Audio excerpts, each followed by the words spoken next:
दोस्तों जरा सोचिए, क्या हो अगर बचपन में सुनी गई जादुई मटर के दाने और राक्षस की कहानी सच साबित हो जाए। आसमान से हजारों किलोमीटर ऊपर बादलों के पार एक ऐसी रहस्यमयी दुनिया बसी है जहां कदम रखना ही अपनी मौत को दावत देना है। लेकिन एक आम लड़का अपने प्यार और देश की राजकुमारी को बचाने के लिए उस खौफनाक दुनिया में जा पहुंचता है जहां इंसानों को देखते ही राक्षस उन्हें कच्चा चबा जाते हैं। आखिर एक मामूली कुल्हाड़ी और कुछ जादुई बीजों के दम पर ये जंग कैसे लड़ी जाएगी? तो चलिए शुरू करते हैं इस रोंगटे खड़े कर देने वाली कहानी की शुरुआत होती है आसमान के उस पार बसी एक अनजान दुनिया से, जहां कुछ जाबाज सैनिक और हमारा हीरो जैक पहुंच चुके हैं। लेकिन वहां पहुंचते ही उनका सामना उस दुनिया के सबसे क्रूर और विशालकाय राक्षस से हो जाता है। जैक चालाकी से पानी में अपना सिर डुबोकर छिप जाता है, लेकिन तभी उसके सामने एक पहाड़ जैसा पैर आकर थमता है। पास खड़ी भेड़ें डरकर भागने लगती हैं, पर वो राक्षस पलक झपकते ही एक मोटी भेड़ को पकड़कर जिंदा निगल जाता है। ये मंजर देखकर जैक की सांसें थम जाती हैं। उधर एक पेड़ के पीछे छिपा सिपाही राक्षस की गंध की चपेट में आ जाता है। राक्षस अपनी नाक सिकोड़ता है और सीधे उसकी तरफ बढ़ने लगता है। सैनिक जान बचाकर भागता है, लेकिन राक्षस पूरा पेड़ ही जड़ से उखाड़कर फेंक देता है। राक्षस के लंबे कदमों के आगे सैनिक टिक नहीं पाता और एक ही वार में बेहोश हो जाता है। जैसे ही राक्षस उसे उठाने झुकता है, सैनिकों का कप्तान तलवार लेकर दौड़ता है और पूरी ताकत से राक्षस की एड़ी में तलवार घोंप देता है। दर्द से कराहते हुए राक्षस पीछे घूमता है और एक ही झटके में कप्तान को फुटबॉल की तरह दूर फेंक देता है। वो दोनों सैनिकों को खाने के लिए उठा ले जाता है और दूर खड़ा जैक समझ जाता है कि यहाँ आकर उसने कितनी बड़ी गलती कर दी है। आखिर जैक यहाँ तक पहुँचा कैसे? कहानी कुछ समय पहले जाती है। जैक को एक लाचार पादरी की मदद करने के बदले कुछ चमकीले जादुई बीज मिले थे। उसी रात जैक की गर्लफ्रेंड, जो असल में इस राज्य की राजकुमारी इजाबेल थी, उससे छुपकर मिलने उसके लकड़ी के छोटे से घर में आती है। लेकिन तभी बाहर मूसलाधार बारिश शुरू हो जाती है। घर की छत से टपकता हुआ पानी का एक कतरा जैसे ही जमीन पर गिरे उस जादुई बीज को छूता है, मानो तबाही का अलार्म बज जाता है। बीज तेजी से बढ़ने लगता है, पूरा घर भूकंप की तरह हिलने लगता है और नीचे से डरावनी आवाजें आने लगती हैं। अचानक जमीन फटती है और एक विशालकाय बेल घर को चीरते हुए रॉकेट की रफ्तार से आसमान की तरफ बढ़ने लगती है। राजकुमारी को बचाने की कोशिश में जैक को बेलें उछालकर घर से बाहर फेंक देती हैं। घर जड़ों समेत उखड़कर बादलों की तरफ जा रहा था। आखिरी पल में जैक कुल्हाड़ी से बेल को काटने की कोशिश करता है। राजकुमारी दरवाजा खोलती है, लेकिन पैर फिसलने के कारण जैक 10,000 फीट की ऊंचाई से सीधे नीचे गिरने लगता है। बेलों से टकराते हुए जैक की स्पीड कम होती है और वो जमीन पर गिरकर बेहोश हो जाता है। लेकिन राजकुमारी किस्मत की इतनी धनी नहीं थी। वो बेल के साथ बादलों के उस पार राक्षसों की दुनिया में कैद हो चुकी थी। अगली सुबह जब जैक की आंख खुलती है तो उसके सामने खुद राजा क्लोव अपनी पूरी सेना के साथ खड़े थे, जो अपनी लाडली बेटी राजकुमारी इजाबेल को ढूंढ रहे थे। जैक बुरी तरह घबरा जाता है और मजबूरी में उसे जादुई बीज और राजकुमारी के गायब होने की पूरी सच्चाई राजा को बतानी पड़ती है। जब सब लोग आसमान की तरफ देखते हैं तो बादलों को चीरती हुई वो विशाल बेल साफ दिखाई दे रही थी। राजा बिना एक पल गंवाए अपने सबसे भरोसेमंद सैनिकों की एक टुकड़ी को जैक के साथ राजकुमारी को वापस लाने के मिशन पर भेज देता है। सभी सैनिक उस विशाल बेल को पकड़कर बादलों के पार अनजान दुनिया की तरफ बढ़ने लगते हैं। ऊपर पहुंचते ही रास्ता बेहद मुश्किल हो जाता है। राजकुमारी तक पहुंचने के लिए उन्हें एक बेल से दूसरी बेल पर स्लाइड करना था। कप्तान आगे बढ़कर इसे आसानी से पार कर लेता है, लेकिन जैक ऊंचाई देखकर हिचकिचाने लगता है। तभी पास खड़ा घुंघराले बालों वाला एक सैनिक जैक को जोर से लात मारकर आगे ढकेल देता है। इतनी ऊंचाई देखकर जैक का संतुलन बिगड़ जाता है। उसके हाथ से बेल्ट छूट जाती है और वो सीधे नीचे गिरने लगता है। लेकिन किस्मत अच्छी थी कि बीच में ही कुछ घनी बेलों ने उसे थाम लिया और होश में आते ही वो बिना रुके फिर से ऊपर की तरफ बढ़ने लगता है। जैसे जैसे सैनिक और ऊपर पहुंचते हैं, मौसम अचानक भयानक हो जाता है। तेज तूफान और कड़कती बिजली के बीच एक झटका सीधे एक सैनिक पर लगता है, जिससे वो फिसल जाता है और पूरी टीम नीचे गिरने लगती है। आखिरी पल में एक जांबाज सैनिक रस्सी को कसकर पकड़ लेता है, जिससे बाकी लोगों की जान तो बच जाती है, लेकिन कई सैनिक 10,000 फीट की ऊंचाई पर हवा में लटके हुए थे। तभी टीम का एक चालाक सैनिक रेड्रिक अपने साथी से कहता है कि रस्सी काट दो, वरना हम सब मारे जाएंगे। वो गद्दार बिना किसी दया के अपने पैर में छिपा चाकू निकालता है और रस्सी काट देता है। बेकसूर सैनिक चीखते हुए इतनी ऊंचाई से सीधे नीचे मौत के मुंह में जा गिरते हैं। किसी तरह बाकी बचे हुए सैनिक आखिरकार बादलों के पार पहुंच जाते हैं, जहां सुबह की धूप खिली हुई थी। जब जैक और बाकी लोग पीछे मुड़कर देखते हैं तो वे दंग रह जाते हैं। बादलों के ऊपर एक पूरी की पूरी विशालकाय और रहस्यमयी दुनिया बसी हुई थी। कप्तान को तुरंत जमीन पर ताजे पैरों के निशान दिखाई देते हैं, जिससे वो अंदाजा लगाता है कि राजकुमारी सुरक्षित है और यहीं कहीं आसपास है। आगे बढ़ने पर जैक को झाड़ियों में वो किताब भी मिल जाती है जो उसने इजाबेल को दी थी, लेकिन साथ ही वहां टूटी हुई टहनियां और विशाल पैरों के निशान भी मिलते हैं, जिससे साफ था कि राजकुमारी को कोई खतरनाक जीव उठा कर ले गया है। सब लोग 2 टीमों में बंटकर अलग अलग दिशाओं में उसकी तलाश शुरू कर देते हैं। रास्ते में जैक और उसके साथी एक नदी के पास पहुंचते हैं, जहां उन्हें बहुत सारी मोटी ताजी भेड़ों का झुंड दिखाई देता है। कई दिनों से भूखे होने के कारण वे एक भेड़ को पकड़ने की कोशिश करते हैं। तभी अचानक वहां शिकारियों का बिछाया एक पुराना जाल एक्टिवेट हो जाता है और वे हवा में लटक जाते हैं। जैक और कप्तान अपनी कुल्हाड़ी और चाकू से रस्सी काटने की कोशिश कर ही रहे होते हैं कि तभी जंगल के सारे कौवे घबराकर उड़ने लगते हैं और भेड़ें भी भागने लगती हैं। कप्तान को किसी खतरे का एहसास होता है, पर इससे पहले कि वे जाल से पूरी तरह बाहर आ पाते, जंगल को कंपा देने वाली एक भयानक दहाड़ गूंजती है और चंबल के डाकुओं से भी खूंखार एक विशालकाय दानव उनके सामने आकर खड़ा हो जाता है। वो पलक झपकते ही 2 सैनिकों को दबोच लेता है। उधर जंगल के दूसरी तरफ गद्दार रेड्रिक अपने 2 साथियों के साथ एक ऊंची चट्टान के किनारे खड़ा था। उसके साथ आए गंजे आदमी को लगता है कि इस तरह राजकुमारी को ढूंढना बेकार है और वो रास्ता बदलने के लिए आगे बढ़ता है। तभी रेड्रिक अपनी चाल चलता है और झूठ मूठ का चिल्लाता है, अरे देखो, वो रही इजाबेल। जैसे ही वो गंजा आदमी देखने के लिए पीछे मुड़ता है, रेड्रिक उसे सीधे गहरी खाई में धक्का दे देता है। रेड्रिक का दूसरा दोस्त इस पर हंसने लगता है, पर तभी झाड़ियों से एक पहाड़ जितना बड़ा दानव निकलकर उसे दबोच लेता है। रेड्रिक डर के मारे जमीन पर गिर जाता है, लेकिन वो घबराने के बजाय अपने बैग से एक बेहद चमकीला जादुई ताज मैजिक क्राउन बाहर निकालता है। उस ताज को देखते ही वो भयानक दानव वहीं ठहर जाता है। दरअसल ये वही जादुई शक्तिशाली ताज था जिसके पास भी ये होता, दुनिया के सारे दानव उसकी हर बात मानने को मजबूर हो जाते। इधर जैक चुपके चुपके उस दानव के पीछे पीछे उनके मुख्य ठिकाने तक पहुंच जाता है, ताकि सही मौका मिलते ही राजकुमारी और अपने साथियों को बचा सके। वहां का नजारा देखकर जैक हैरान रह जाता है।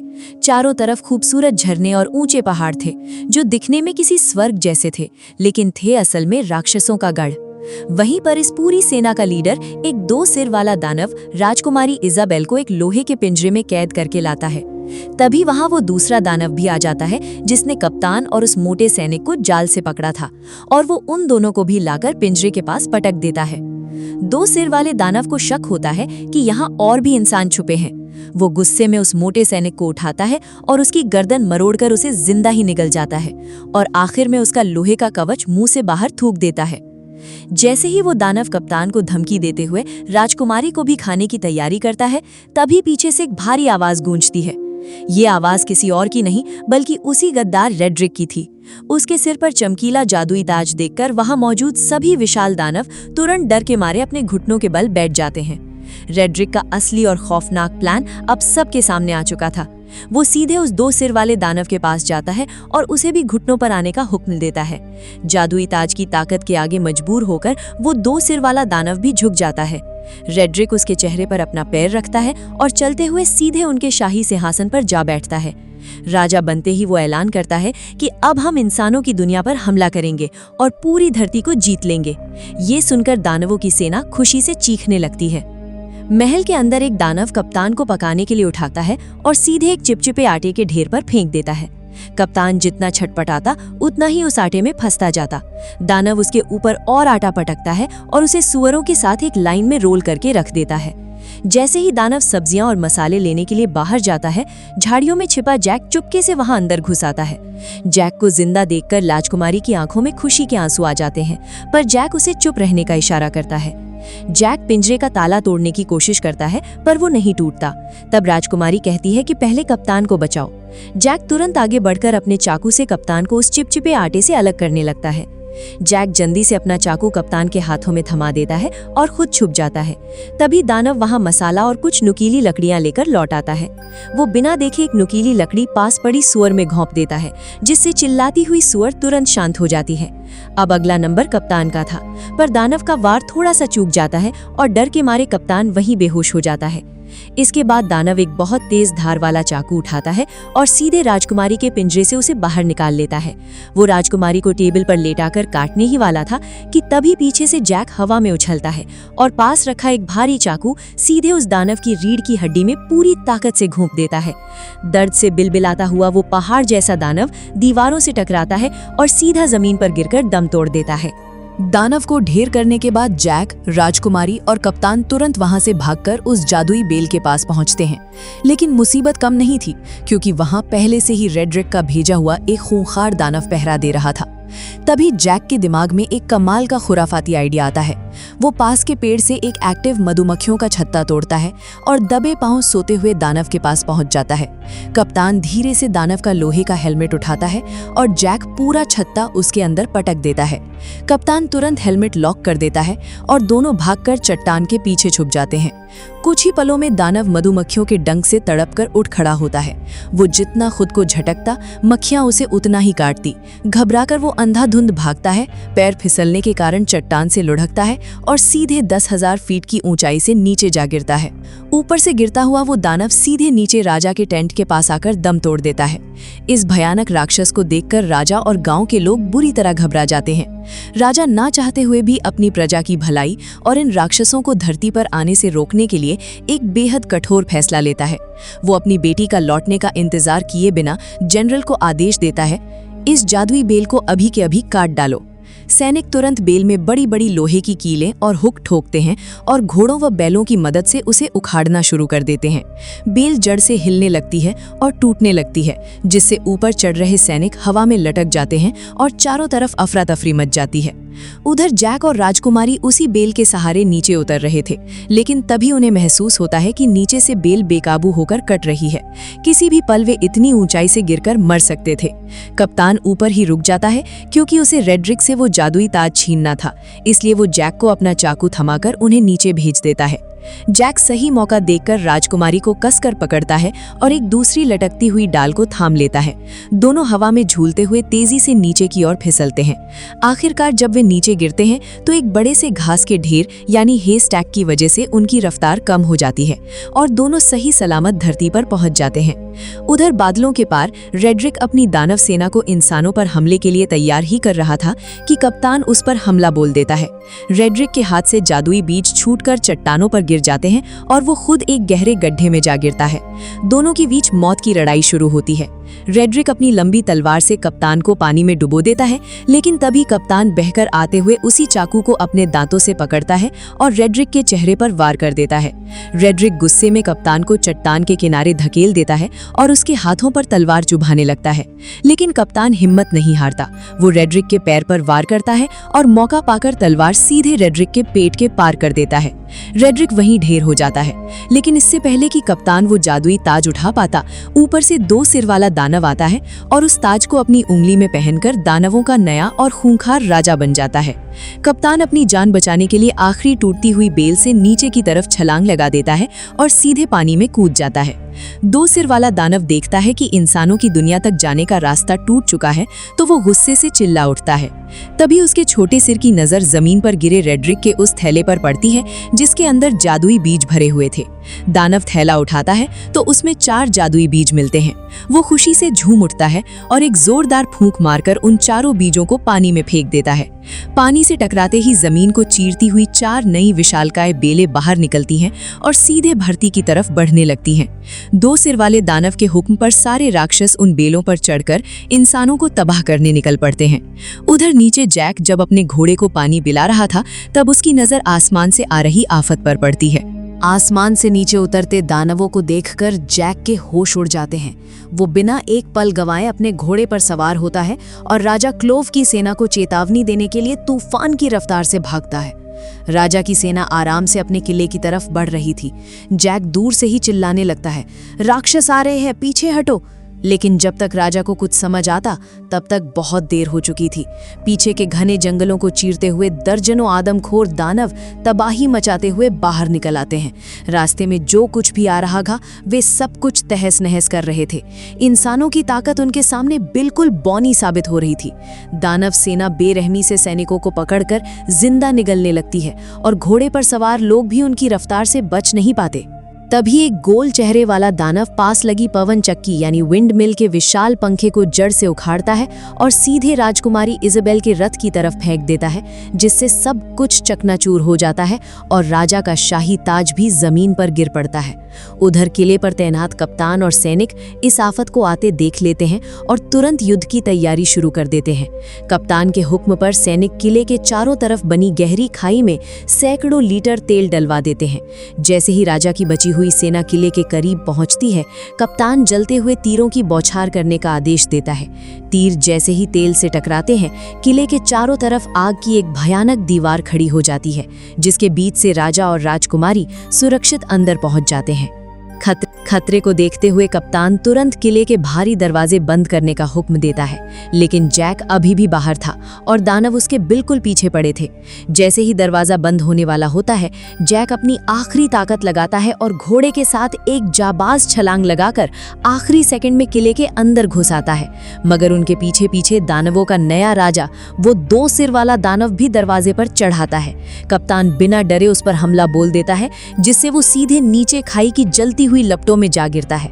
हैरान करने वाली बात ये थी कि आग में जलते अपने राजा को बचाने के बजाय बाकी के दानव बस दूर खड़े होकर तमाशा देखते रहते हैं। इंसान अभी राहत की सांस ले ही रहे थे कि अचानक आसमान से उड़ता हुआ एक विशाल लोहे का घंटा सीधे किले की दीवार पर आकर लगता है और उसे ध्वस्त कर देता है। इससे पहले कि कोई संभल पाता, दानवों की तरफ से युद्ध का भयानक बिगुल बज उठता है। वो गोल चेहरे वाला दानव बड़े बड़े लोहे के हुक और रस्सियां किले के मजबूत लकड़ी के दरवाजे पर फेंकता है और दर्जनों दानव मिलकर उसे अपनी तरफ खींचने लगते हैं। अंदर का माहौल पूरी तरह अफरा तफरी में बदल जाता है। बूढ़े राजा के आदेश पर सैनिक बड़ी बड़ी क्रॉसबो गाड़ियों से विशाल तीर दरवाजे के पार छोड़ते हैं, जो सीधे दानवों को जाकर लगते हैं। दोनों तरफ से महायुद्ध शुरू हो चुका था और ताकत की इस खींचतान में किले का मजबूत दरवाजा किसी भी पल टूटने की कगार पर था। तभी आसमान से दानव जलते हुए पेड़ और चट्टानें किले के अंदर फेंकने लगते हैं, जिससे सैनिकों की पकड़ ढीली होने लगती है। राजकुमारी जैक का हाथ पकड़कर सुरक्षित जगह की तरफ भागती है, लेकिन तभी एक भयानक दहाड़ गूंजती है और महल की जमीन को फाड़ते हुए 2 विशाल हाथ बाहर निकलते हैं। ये वही 2 सिर वाला दानव था जो आग में गिरने के बावजूद बच गया था, क्योंकि पानी के नीचे होने के कारण आग उसका कुछ नहीं बिगाड़ पाई थी और वो सीवर के गंदे रास्ते से सीधे किले के अंदर घुस आया था। उसे तुरंत राजकुमारी की शाही गंध महसूस होती है। जैक और राजकुमारी एक कंबल के पीछे छिपे थे, लेकिन तभी वो राक्षस गुस्से में महल का शीशा तोड़ता है और उसकी नजरें सीधे कंबल में छिपे जैक और इज़ाबेल पर पड़ जाती है। जैक राजकुमारी को पकड़कर दूसरी मंजिल की तरफ भागता है और दानव उनके पीछे लग जाता है। 2 सिर वाले दानव के भारी कदमों से महल की विशाल सीढ़ियां ताश के पत्तों की तरह टूट रही थीं। जैक और राजकुमारी इज़ाबेल अपनी जान बचाने के लिए दूसरी मंजिल की आखिरी दहलीज तक पहुंच जाते हैं, लेकिन आगे कोई रास्ता नहीं था। दानव अपना विशाल हाथ आगे बढ़ाता है और राजकुमारी को दबोच लेता है। जैक बेबसी से चिल्लाता है और उस राक्षस से भिड़ जाता है, लेकिन दानव उसे एक ही झटके में दीवार पर दे मारता है। तभी जैक की जेब से वो आखिरी जादुई बीज निकलकर जमीन पर गिर जाता है, जो अब तक बचा हुआ था। दानव राजकुमारी को अपने मुंह में डालने ही वाला था कि जैक को पानी का एक मटका दिखाई देता है। वो बिना एक पल गंवाए उस जादुई बीज को सीधे दानव के गले के अंदर फेंक देता है, जहां पहले से ही काफी लार और पानी मौजूद था। जैसे ही वो बीज दानव के गले के अंदर पानी के संपर्क में आता है, तबाही का वो जादुई मंजर दोबारा शुरू हो जाता है। बीज इतनी तेजी से बढ़ता है कि दानव के दोनों सिर दर्द से फटने लगते हैं। देखते ही देखते उसकी छाती और मुंह को चीरती हुई विशाल हरी बेलें बाहर निकलने लगती हैं। 2 सिर वाला दानव खुद को संभाल नहीं पाता और एक जोरदार धमाके के साथ वो पहाड़ जैसा राक्षस वहीं ढेर हो जाता है। जैक तुरंत आगे बढ़ता है और उस मरे हुए दानव की उंगली से वो जादुई शक्तिशाली ताज मैजिक क्राउन निकाल लेता है।